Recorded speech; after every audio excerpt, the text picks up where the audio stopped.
Hello, this is Michael Osborne with Webucator. In this video, we're going to examine an implementation of the circuit breaker design pattern that's written in C#. Now, this video is based on a blog entry by Patrick Desjardins. Patrick agreed to let us create this video discussing his article, which is available on his blog at the URL shown here. So let's begin by defining this circuit breaker design pattern.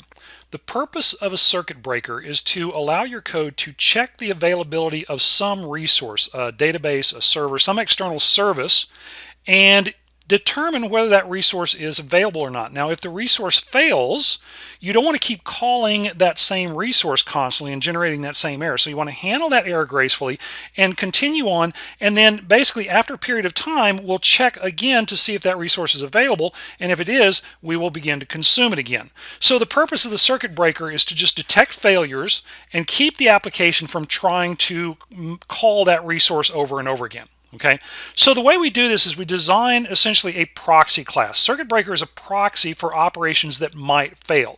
Now, what circuit breaker is going to do is it's going to monitor recent failures, the number of recent failures, and based on the number of recent failures, it's going to decide whether to allow that operation to proceed or whether to just say, no, that resource isn't available, and return an exception immediately. Now, when we build this, we build essentially a state machine. This state machine has three states, and these mimic the states of an electrical circuit breaker. This is why this is called a circuit breaker. The three states are closed, open, and half open. In a closed state, when a request comes in for a piece of code to run, the proxy is going to route to that operation, and if a failure occurs, it will increment a count. Okay, if the call is successful and everything's fine. It's only if we have failures. Now, if we have a certain number of failures within a specified period of time, the circuit breaker will open. We'll go over to an open state. In the open state, essentially what we're saying is that resource is currently not available. We're just going to go ahead and return an exception right now. We're not going to try to call that resource. We're not going to have the overhead of that. We're just going to return an exception. The third state we have is what's known as half open. In a half open state, the time period has elapsed. So for example, if I said I've got a resource, and if I have more than 3 failures within a certain period of time, I want to just make it unavailable for 5 minutes. So once that 5 minutes is over, our state machine will flip over into a half open state. Now in the half open state, if you have a successful call to the resource, the circuit breaker will switch automatically to the closed state and it's good to go. If the call fails, however, it's going to revert back to the open state and restart that counter again, that timeout, if you will. So the half state is just handy to prevent a recovering service from all of a sudden being inundated with requests, essentially. We'll kind of throttle that, bringing everything back online. So now that we understand the design pattern conceptually, let's take a look at some implementation code. In our code here, we begin by declaring a base class circuit breaker state. This will be inherited by our three states, the open, the half open, and the closed state. Now when you look at the circuit breaker state, what we define in there is first of all a reference variable of type circuit breaker, the circuit breaker class, because this will be passed into these state classes when they're constructed. We then have a constructor, and in our constructor we simply assign the circuit breaker that was passed in to that private or that protected variable circuit breaker. Then we have a protected code is about to be called method.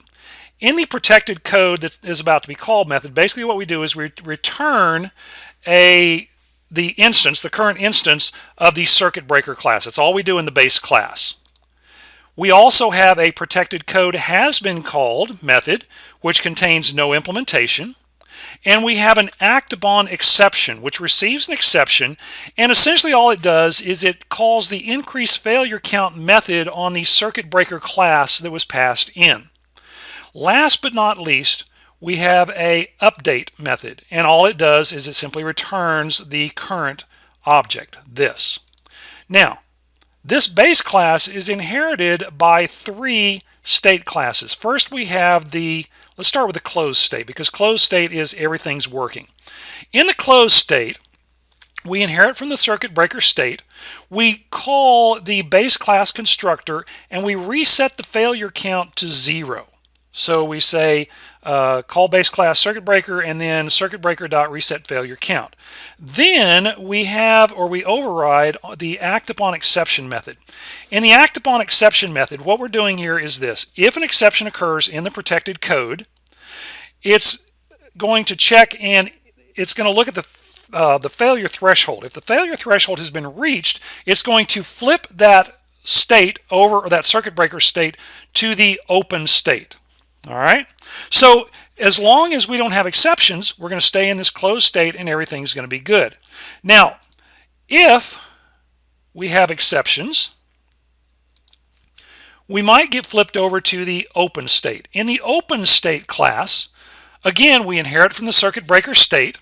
We declare a date time internally. Now, there's a couple of different ways to design this, the timeout period in the state machine.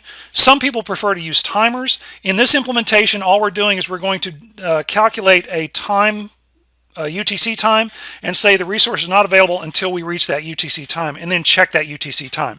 So what we do in here, we have a excuse me, constructor. And in the constructor, again, we call the base class constructor, and then we set the open date time to the current time, the date time UTC now. Then we have an override of the protected code is about to be called. And in here, what we do is we call the base class protected code is about to be called.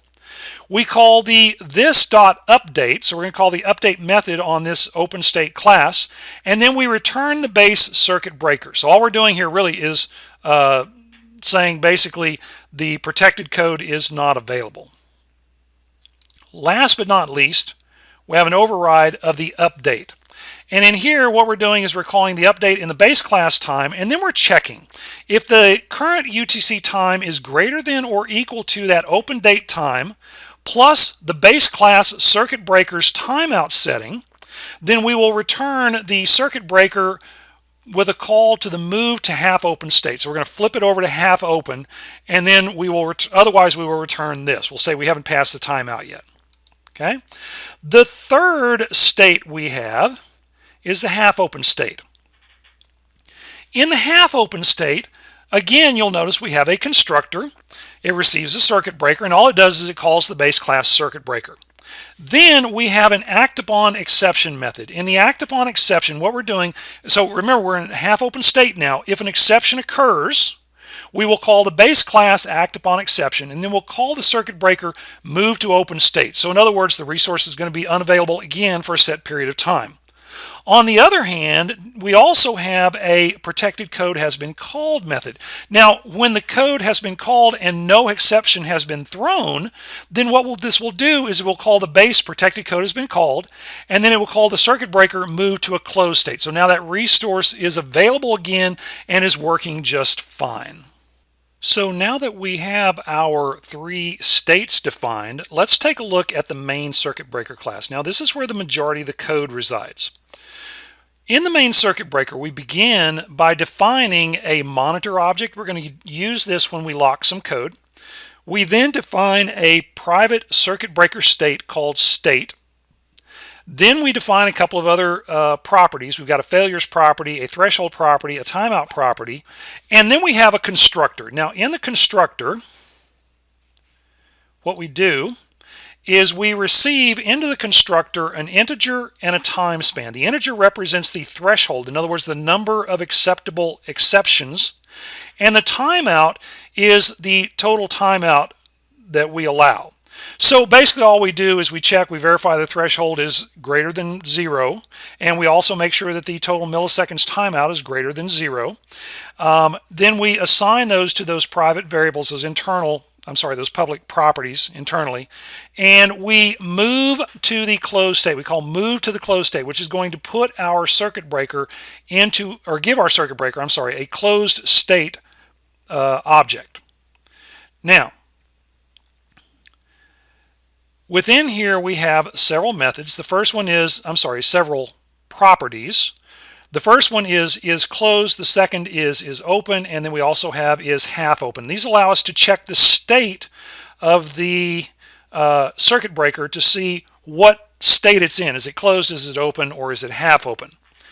Then we have methods to move it to the various states. I have a move to closed state, which simply says it creates a new closed state variable passing the current circuit breaker object reference in, and it stores that in that state private variable, and then it returns that state.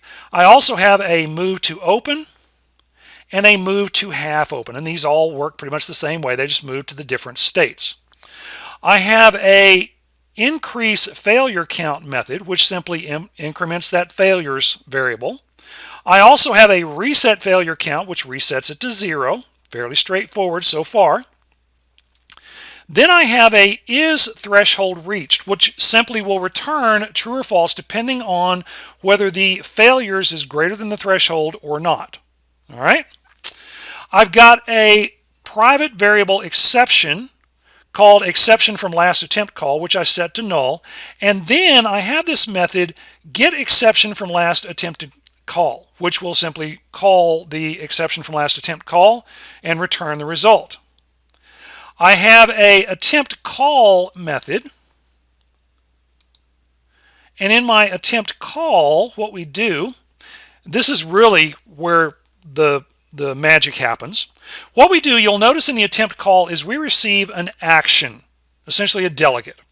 So we set the exception from last attempt call to null, and then we declare a lock. We're locking our code here, and then we declare a we call state.protected code is about to be called. If the state is open, in other words, if we know the resource is not available, we will simply stop the execution of the method. We'll just return the current object. Otherwise, what we will do is we'll press on and we will try a call to the protected code, which we'll look at in a moment.